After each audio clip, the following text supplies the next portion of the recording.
if you think you're going to enter a gold cycle and silver is not going to also lead the way to the upside, I think you're out of your mind. I think that's going to happen. Yeah. And so to me, there are some things that have not yet changed. And we're seeing all these reasons right now where gold is very much in the very beginning of what I think would be probably the most important bull market for the metal since the break of the gold standard in 1971.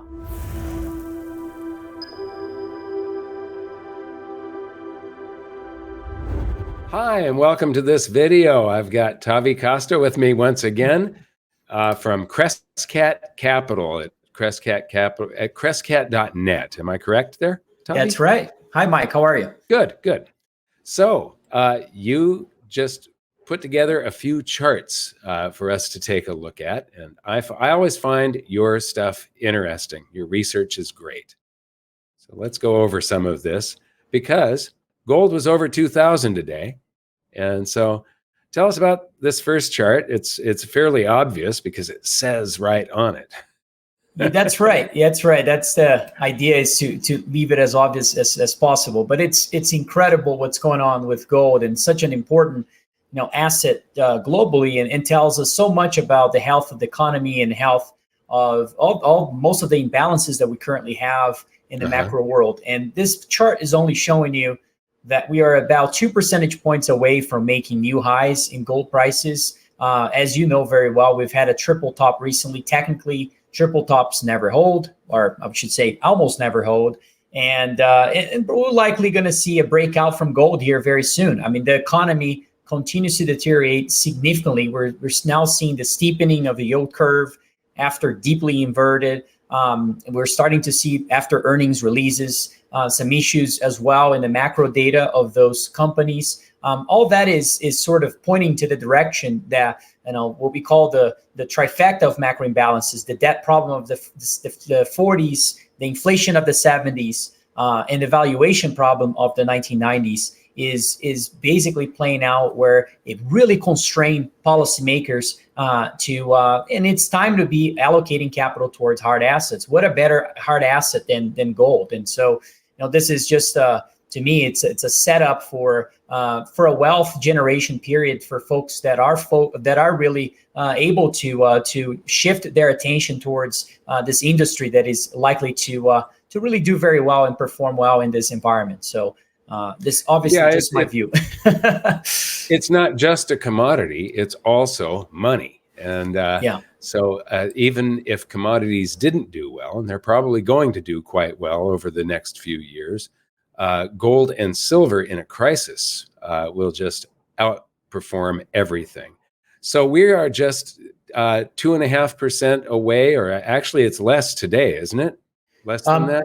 Slightly less today. We're making a progress towards making new highs. And the next chart which is showing now on screen, it really just brings it home, this whole topic about why owning gold today, where when you think about allocation towards the metal currently, it is one of the lowest we've seen in history. It is severely underallocated across most advisors. So this chart is showing you different bars of different years. And at the very beginning of the chart on the far left is essentially showing you that 71% of financial advisors hold less than 1% of gold in their portfolios.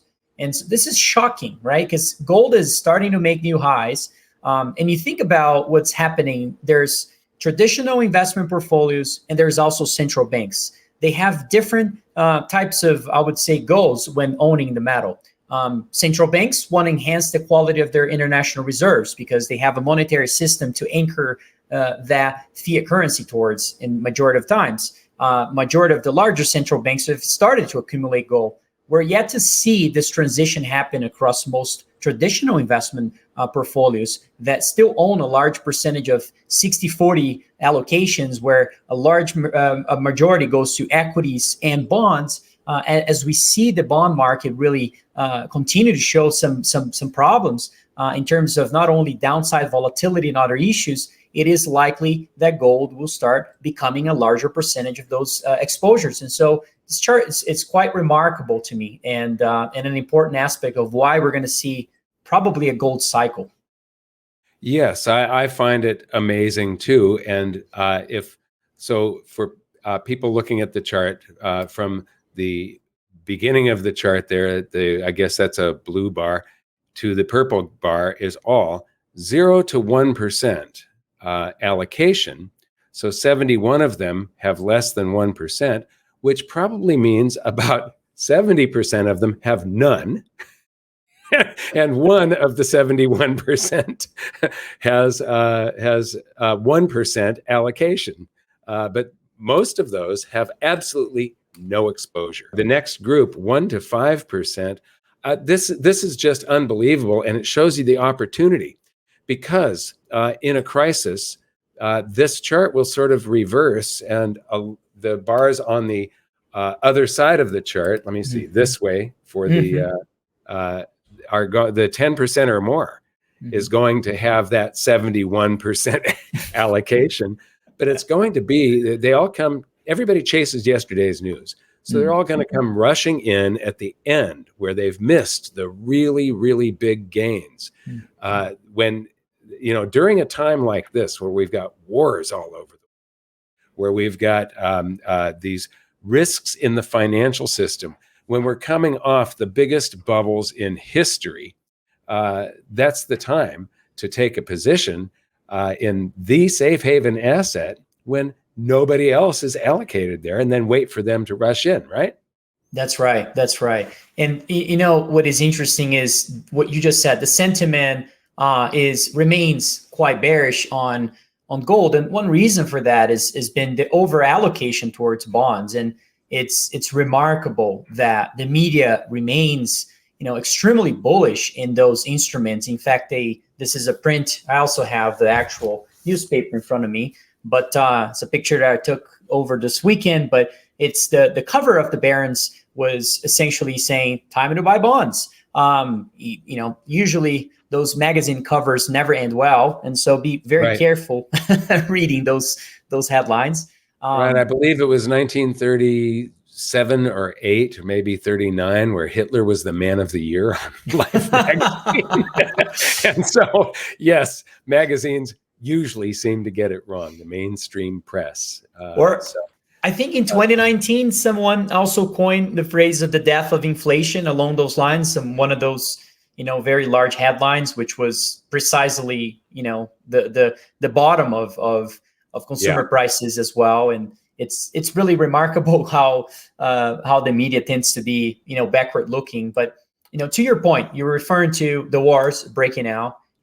Defense spending remains at all-time lows today. So we haven't even seen, the government starts to really ramp up the fiscal agenda towards military spending overall. I think we're going to see that spending.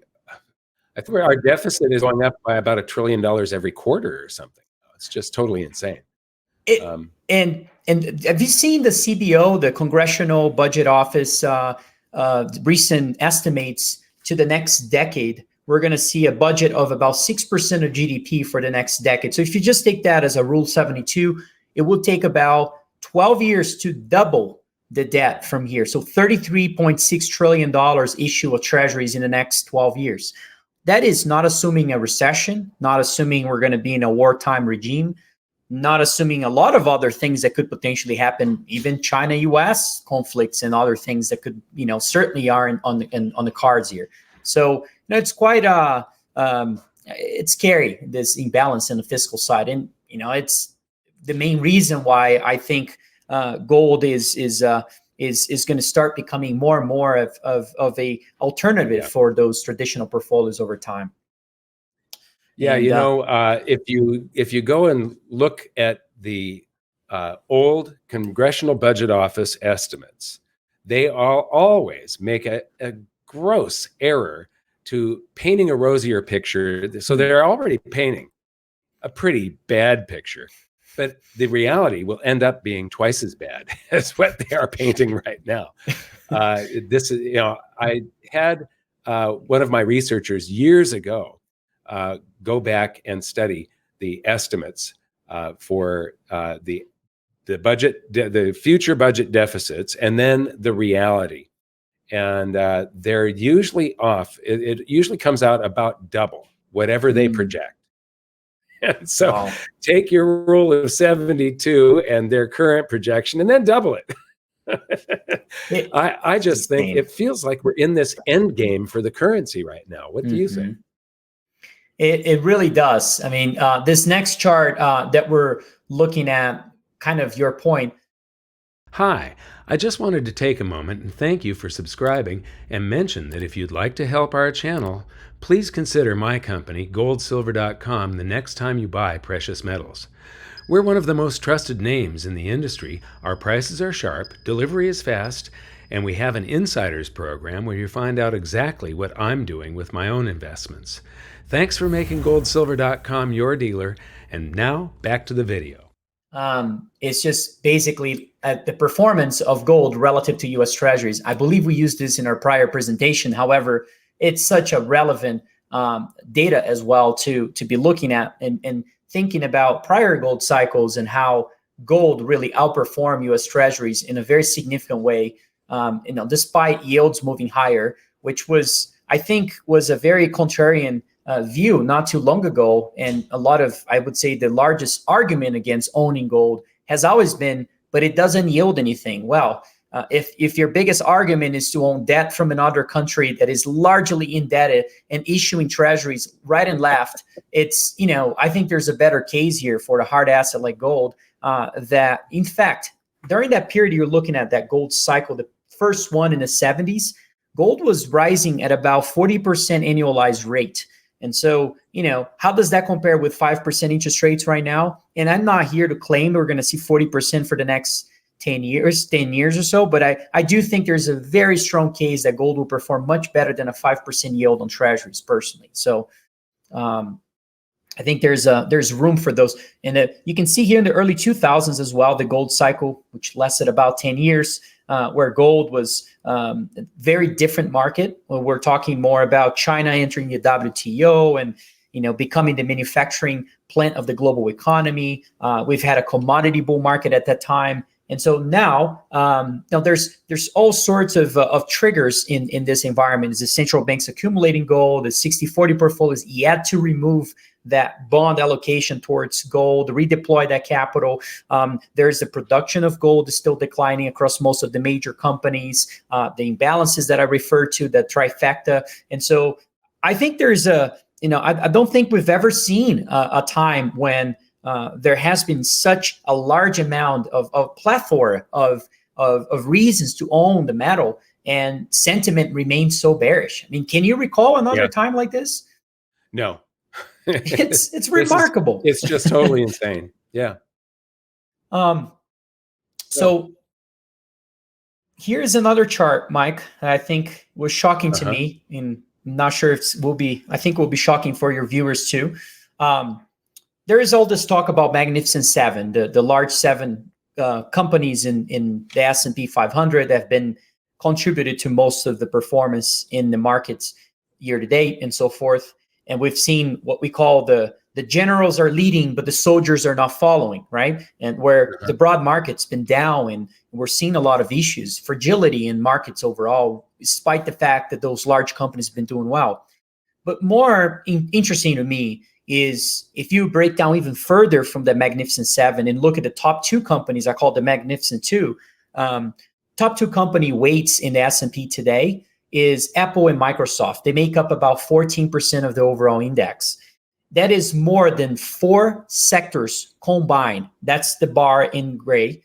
And then the green bar is just separating energy itself, because energy is such an essential portion of the economy that I think really justifies a much larger representation of this index over time. And more importantly would be how in the world we go from reshoring developed economies, improving and revamping all those manufacturing capabilities, completely changing electrical grids, doing a successful shift towards a green energy, making housing more affordable by building more homes, without making the metals and mining industry much more relevant as a percentage of the overall index, which is the S&P. And today, that is about 0.2% weight in that whole market. And so to me, that is another, it screams asymmetry, it screams opportunity, right.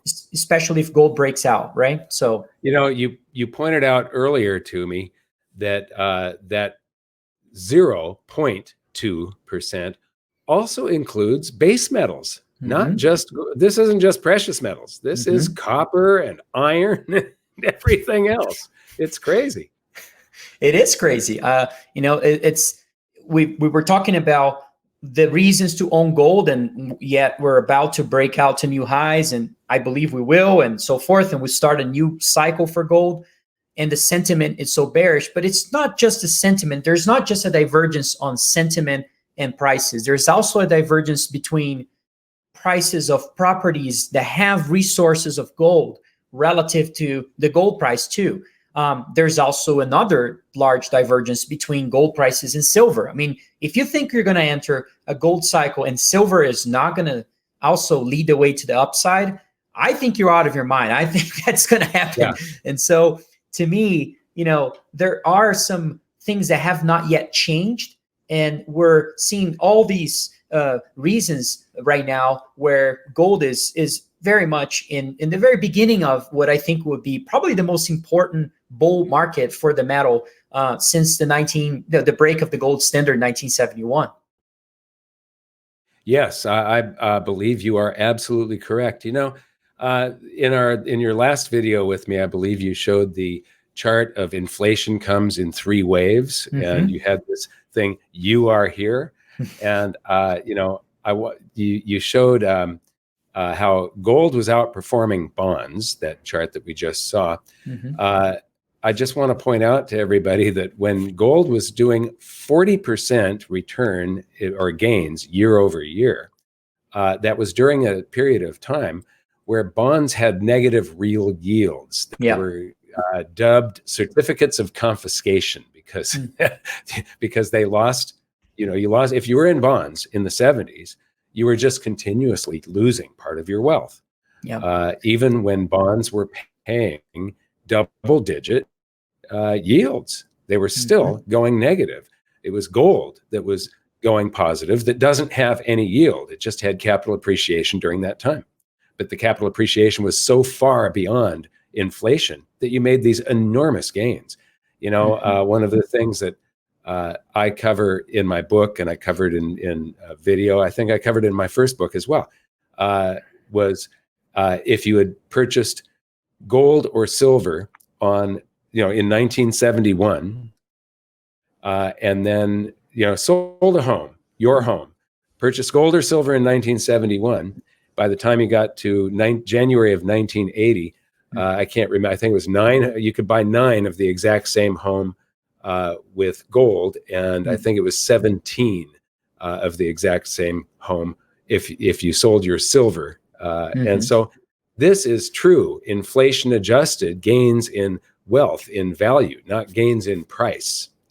So these are very, very revealing charts, and you're absolutely right. I mean, this is the time to be going into these things. So what's next? Next is, this is gold versus some major currencies, not all of them, that they're more, including the dollar is not part of this 6-pack of charts that we have here, which is looking at gold versus euro, British pound, Chinese yuan, Australian dollars, Japanese yen, and also the Korean won. And the next one in line, which I think is the case, is gold in US dollars making new highs. And it's so important to see this debasement of global currencies that we're seeing. It's not only gold. I mean, all other hard assets are also, doing very well, performing really well in this environment. And to your point prior, I mean, in an inflationary era, an investor, in my view, needs to focus on 2 things. Obviously, there's a lot of other things you should focus on, but in terms of allocation and deploying capital into investments, you really need to think about hard assets, number 1. Number 2 is looking for businesses that have pricing power. And it is so important to find why commodity businesses do well in inflationary periods. Well, because they have an inherent pricing power in their businesses. their underlying commodity price of their businesses, which is hard assets, tend to do very well in those periods, and therefore they have pricing power. And so you tend to see an improvement of those fundamentals over time, along with metals, along with other commodities overall. So it is a very important part of how to really survive in this kind of inflationary era, which I think not necessarily inflation would be worse than the 70s or anything like that, but I think this is much worse of a problem than we saw back in the 70s. We didn't have the debt problem we have currently. And the reason why the economy haven't really...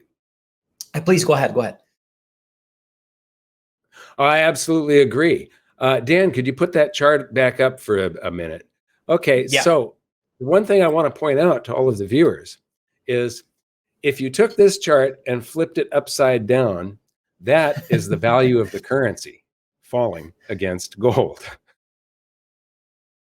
That's right. That would be another way to say it, certainly, and it's probably the right way to say it. And it's very unfortunate. And the reason I think, Mike, that we haven't seen much more spilled over the economy in terms of this, if you think about how levered the global economy really is, and we're seeing signs of kind of the escape valves of markets like gold doing very well, and starting to break out in many different currencies as this chart proposes. But if you think about why we haven't seen further downside in the global economy, in my view, the main reason for that has been because we haven't seen most of those companies and individuals and sovereign institutions really start refinancing their debt.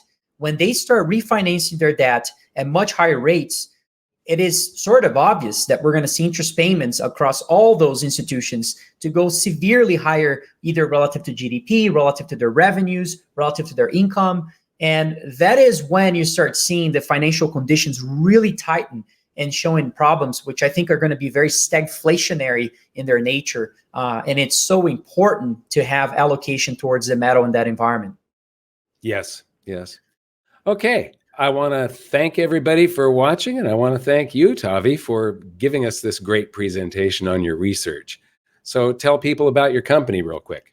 It's been my pleasure, Mike, by the way. Well, we run Crescat Capital. It's a hedge fund. If you have any questions, you would like to learn more about what we do, our website is crescat.net, and we have a lot of research letters and things that hopefully offer some value in terms of understanding the macroeconomic side. But thanks again for having me. I really appreciate always talking to you.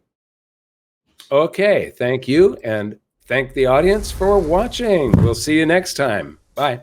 Thanks. Hi, I just wanted to tell you about GoldSilver's 111-ounce silver giveaway, where you can win 111. One 1-ounce silver bar, one 10-ounce silver bar, and one 100-ounce silver bar. So enter today and win.